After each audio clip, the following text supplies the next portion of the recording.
ಅಣ್ಣ ಅಣ್ಣ ದಯವಿಟ್ಟು ನಿಮಗೆ ಕೈ ಮುಗಿತೀನಿ, ಇದು ಒಂದು ಸರ್ತಿ ಕ್ಷಮಿಸ್ಬಿಡಿ, ಇನ್ಯಾವತ್ತೂ ಹೀಗೆ ಮಾಡಲ್ಲ. ಏಯ್ ಜಿಲೇಬಿ, ನೀನು ಎಷ್ಟು ಹತ್ತು ಕರೆದು ನಿಂಗೆ ಈ ಮನೇಲಿ ಜಾಗ ಇಲ್ಲ. ಇದು ನನ್ನ ತಂಗಿ ಭವಿಷ್ಯದ ಪ್ರಶ್ನೆ. ನಿನ್ನಂಥ ಮನೆ ಮುರುಕಿನ ಮನೇಲಿ ಇಟ್ಕೊಂಡ್ರೆ ನಾವೆಲ್ಲ ಹಾಳಾಗಿ ಹೋಗ್ತೀವಿ. ಸುವಾಸ, ಇವು ಲೆಕ್ಕ ಚುಕ್ತ ಆಯ್ತು ಅಂದ್ಕೊಂಡಿದ್ದೀನಿ. ಎಲ್ಲರೂ ಹೀಗೆ ನನ್ನ ಕೈ ಬಿಟ್ರೆ ನಾನು ಎಲ್ಲಿಗೆ ಹೋಗ್ಲಿ, ಏನು ಮಾಡಲಿ ಅಣ್ಣ? ದಯವಿಟ್ಟು ಇದು ಒಂದು ಸರ್ತಿ ನನ್ನ ಕ್ಷಮಿಸ್ಬಿಡಿ.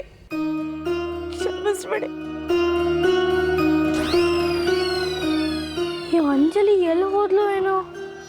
ಜಿಲೇಬಿ ಆಂಟಿಗೆ ಹೆಲ್ಪ್ ಮಾಡೋ ಬದಲು ಎಲ್ಲಿ ಹೊತ್ತೋದ್ಲು ಏನೋ? ಇಷ್ಟು ದಿನದಿಂದ ಇದು ನನ್ನ ಮನೆ, ನೀವೆಲ್ಲ ನನ್ನ ಬಂಧುಗಳು ಅಂತ ತಿಳ್ಕೊಂಡಿದ್ದೆ. ಆದ್ರೆ ಈಗ ಒಂದೇ ಒಂದು ಕ್ಷಣದಲ್ಲಿ ನನ್ನನ್ನು ಹೊರಗೆ ನೋಡಕ್ ಮಾಡ್ಬಿಟ್ರಿ ಅಲ್ವಾ?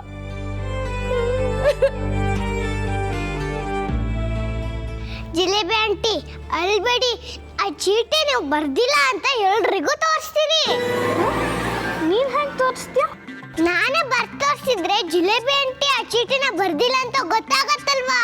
ಹಾ, ಈಗ ಮತ್ತೇನ್ ಬರ್ದು ತೋರಿಸ್ತೀಯಾ? ಏನು ಬರಿತೀನಿ ನೋಡ್ತಿರು. ಬೇಡ ಅಂಜಲಿ, ಏನು ಬರಿಬೇಡ ಅಂಜಲಿ. ನಾನು ಇಷ್ಟು ಕೇಳ್ಕೊಂಡ್ರು ನಿಮ್ಗೆ ಯಾರಿಗೂ ನನ್ನ ಮೇಲೆ ಕರುಣನೆ ಬರ್ತಿಲ್ವಾ? ಏ ಜಿಲೇಬಿ, ಇಷ್ಟೊತ್ತ ನಾನು ನಾಟಕ ಮಾಡಿದ್ದು ಸಾಕು. ನಿನ್ನ ಟೆಂಟ್ ಎತ್ಕೊಂಡು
ಅದು ಏನು ಎಣ್ಣೆ ಮಿಕ್ಸ್ ಮಾಡ್ತಾರೋ ಏನೋ.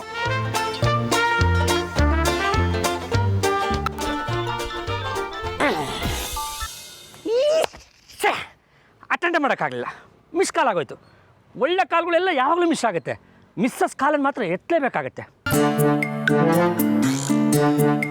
ನನಗೆ ಫೋನ್ ಬಂದಿತ್ತಲ್ಲ, ಯಾರು ಮಾಡಿರ್ಬೋದು?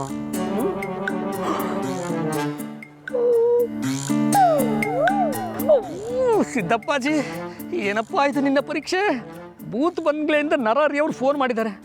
ಏನು ಎಡವಟ್ಟಾಗಿದೆಯೋ ಏನೋ, ಈ ಭೂತ ಏನಾದರೂ ಯಾರಾದರೂ ಮುಕ್ಕೊಂಡು ತಿಂದುಬಿಡ್ತಾ ಅಂತ. ಒಟ್ಟಿನಲ್ಲಿ ನಾನು ಫೋನ್ ತೆಗೆದೇ ಇದ್ದಿದ್ದೆ ಒಳ್ಳೇದಾಯ್ತು, ಹಾಳಾಗೋಗ್ಲಿ. ಫೋನೇ ರಿಸೀವ್ ಮಾಡ್ತಾ ಇಲ್ಲ, ಇಡಿಯಟ್ ರಾಸ್ಕಲ್ ನನ್ನ ಮಗ. ಈ ನರಹರಿಗೆ ಮೋಸ ಮಾಡೋಷ್ಟು ಕೊಬ್ಬ ಅವನಿಗೆ. ಫೋನ್ ಎತ್ತಿದ್ರೆ ಅವನ ಜನ್ಮ ಜಾಲಾಡಿ ಮುಖದಲ್ಲಿ ನೀರು ಇಳಿಸ್ಬಿಡ್ತಾ ಇದ್ದೆ. ನಾನು ಏನೇನು ಬೈತಾ ಇದ್ನೋ ನನಗೆ ಗೊತ್ತಿಲ್ಲ. ನಮ್ಮ ಬಾಸ್ ಥರ ಚೆನ್ನಾಗಿ ಶೇಪ್ ತೆಗೆದುಬಿಡ್ತಾ ಇದ್ದೆ. ದೃಷ್ಟ ಬದುಕೊಂಡ ಕಳ್ಳ ಮಗ. ದೊಡ್ಡಪ್ಪ BP ರೈಸ್ ಮಾಡ್ಕೋಬಹುದು ಅಂತ ನಮ್ಮ ತಾತ ಹೇಳ್ತಾ ಇದ್ರು. ಸುಮ್ಮನೆ ಯಾಕೆ BP ರೈಸ್ ಮಾಡ್ಕೊಂತೀರಾ? ಕರೆಕ್ಟ್, ನಾನು BP ರೈಸ್ ಮಾಡ್ಕೋಬಾರ್ದು, ಕೂಲಾಗಿರ್ಬೇಕು. Calm down Narahari, calm down. ಇದನ್ನು ಸ್ಮೂತಾಗಿ ಹ್ಯಾಂಡಲ್ ಮಾಡಬೇಕು. ಬೆಣ್ಣೆಲ್ಲಿ ಕೂದಲೆಳೆದ ಹಾಗೆ ಅವನು ಫೋನ್ ಮಾಡಿ ಇಲ್ಲಿ ಕರೆಸ್ಕೊಂಡು ಚೆನ್ನಾಗಿ ಆಮೇಲೆ ಬಾರಿಸ್ಬೇಕು. ಇದೇ ಸರಿ.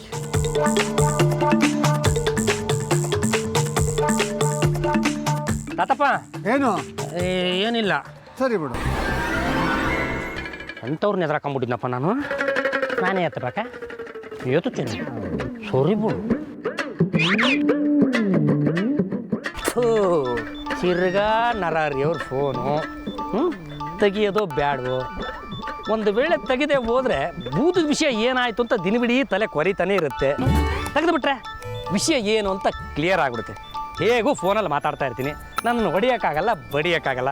ಬೈದ್ರೆ ಒಂದು 4 ಮಾತು ಬೈಬೋದು, ತಾಳ್ಮೆ ಇರೋವರೆಗೂ ಕೇಳಿಸ್ಕೊಳ್ಳೋದು, ಆಮೇಲೆ ಕಟ್ ಮಾಡಿ ಬಿಸಾಕೋದು. ಮಾಡೇ ಬಿಡೋಣ.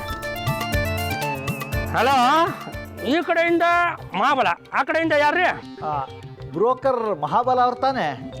ಯಾಕೆ ಸರ್ ನೀವು ನನ್ನನ್ನು ಬ್ರೋಕರ್ ಅಂತ ಕರೀತೀರಾ? ಇಲ್ಲ ಆ್ಯಕ್ಚುಲಿ ನಿಮ್ಮ ಬಗ್ಗೆ ನಮಗೆ ಪೂಜ್ಯ ಭಾವನೆ ಇದೆ. ನೀವು ನಮ್ಮ ಪಾಲಿನ ದೇವರು. ಇಂಥ ದೆವ್ವದ ಮನೆ ಅಲ್ಲಲ್ಲ, ದೈವದ ಮನೆ ಕೊಡಿಸಿದಂಥ ಮಹಾತ್ಮರು. ಮನೆ ಬಾಡಿಗೆ ತಗೊಂಡು ಹೋಗೋದಕ್ಕಾದ್ರೂ ಮನೆ ಹತ್ರ ಬರ್ತೀರಾ? ಪೂರಿ ಅಂಕಲ್ ಬರ್ಬಿಡಿ ದೊಡ್ಡಪ್ಪ ನಿಮ್ಮ ಮೇಲೆ ಸಿಟ್ ಮಾಡ್ಕೊಂಡಿದ್ದಾರೆ. ಬಾಡಿಗೆ ದುಡ್ಡ ನೋಡಿ, ಹಾಳಾದ ಮರು ನಾನು ಮರ್ತೇ ಬಿಟ್ಟಿದ್ದೀನಿ. ಅಲ್ಲ, ನೀವೇನು ನನಗೆ ಹೊಸಬ್ರೆ ಅರಿಯದವ್ರೆ? ನಿಮ್ಮ ಹತ್ರನೇ ಇರಲಿ ಬಿಡಿ. ನಿಮ್ಮ ಹತ್ರ ಇದ್ರೆ ಎಲ್ಲ ಹೋಗುತ್ತೆ, ಬ್ಯಾಂಕ್ನಲ್ಲಿ ಇದ್ದಾಗೆ ಸೇಫ್ ಆಗಿರುತ್ತೆ. ಹಾಗಾದರೆ ನಾನು ಬ್ಯಾಂಕಿಗೆ ಹಾಕ್ಬಿಡ್ತೀನಿ. ಬ್ಯಾಂಕಿಗೆ ಹಾಕಿದ್ರೆ ಆಮೇಲೆ ಮುಂದಿನ ವಾರದವರೆಗೂ ನಿಮ್ಗೆ ದುಡ್ಡು ಸಿಕ್ಕೋದಿಲ್ಲ. ನನ್ನನ್ನು ದೂರಬೇಡಿ ಆಮೇಲೆ. ಅಲ್ಲ ಬೇಡ, ಅದು ಲಕ್ಷ್ಮಿ ಬರೋ ಟೈಮಲ್ಲಿ ಬೇಡ ಅನ್ನಬಾರ್ದು ಅಂತ ನಮ್ಮ ಅಜ್ಜಿ ಹೇಳ್ತಾ ಇದ್ರು. ಅಲ್ಲ, ನನಗೇನು ಈಗಲೇ ಬಂದು ತೊಗೋಬೇಕು ಅಂತ ಯಾವ ಮನಸ್ಸು ಇಲ್ಲ, ಆದರೆ ನೀವು ಬಲವಂತ ಮಾಡ್ತಾ ಇದ್ದೀರಿ ನೋಡಿ, ಹಾಗಾಗಿ ಬರೋದಕ್ಕೆ ಒಪ್ಕೋತಾ ಇದ್ದೀನಿ. ಇನ್ನೇನು ಬಂದು ಬಿಡ್ತೀನಿ. ಆದರೆ ಒಂದು ಕಂಡೀಷನ್ ಅಪ್ಪ. ಕಂಡೀಷನ್ನು ಏನದು? ಅದು ಈ ಹಳೆ 1000 ಮತ್ತು 500 ರೂಪಾಯಿ ನೋಟ್ ಇದಾವಲ್ಲ, ಅವನ್ನ ಯಾವುದೇ ಕಾರಣಕ್ಕೂ ಮುಟ್ಟಲ್ಲ ಅಂತ ನಾನು ಸಿದ್ದಪ್ಪಾಜಿ ಮೇಲೆ ಪ್ರಮಾಣ ಮಾಡಿಬಿಟ್ಟಿದ್ದೀನಿ. ಹಾಗಾಗಿ ಹಳೆಯ ನೋಟ್ಗಳು ಬೇಡ, ನನಗೇನಿದ್ರು ಈ ಹೊಸ ನೋಟ್ಗಳನ್ನ ಕೊಟ್ಬಿಡಿ. ಎಲ್ಲರೂ ಉಂಟಾ ಮಹಾಬಲ ಅವರೇ? ನಿಮ್ಮಂಥವ್ರಿಗೆ ಹಳೆ ನೋಟ್ ಕೊಡೋಕ್ಕಾಗುತ್ತೆ? ಅದಕ್ಕೋಸ್ಕರ ನಾವು ಮನೆ ಮಂದಿ ಎಲ್ಲ ATM ಮುಂದೆ ನಿಂತ್ಕೊಂಡು ಹೊಸ 2,000 ರೂಪಾಯಿ ನೋಟ್ನ ತೊಗೊಂಡ್ಬಂದಿದ್ದೀವಿ.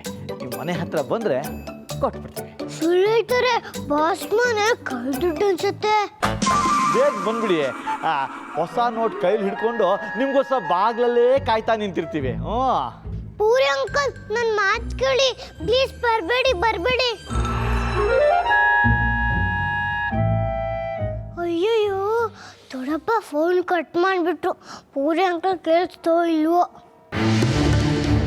ಬರಲಿ ಆ ಬ್ರೋಕರ್, ಅವ್ನು ಸೊಂಟ ಮುರಿತೀನಿ, ಇಲ್ಲೇ ಬಿದ್ದು ನರಳಬೇಕು ಅವನು. ಈ ಮನೆಯಲ್ಲಿರೋ ಭೂತ ಲೊಟ್ಟಕ್ಕಂತ ಅವನು ಮುರಿದು ಹೋಗ್ಬೇಕು. ಜನ್ಮೇ ಈ ರೀತಿ ಮೋಸ ಯಾರಿಗೂ ಮಾಡಬಾರ್ದು ಅವನು.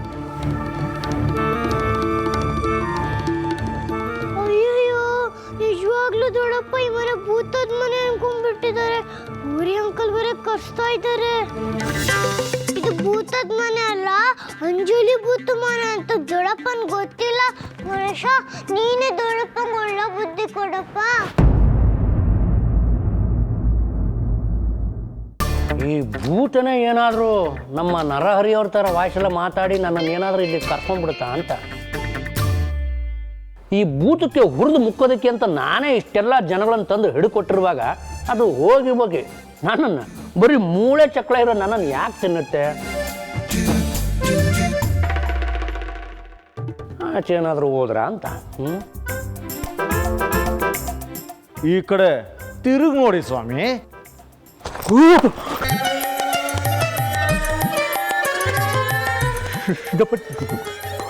ಪೂರಿ ಅಂಕಲ್ ನಾನು ಬರಬೇಡಿ ಅಂತ ಹೇಳಿಲ್ವಾ, ಆದ್ರೂ ಯಾಕೆ ಬಂದ್ರಿ?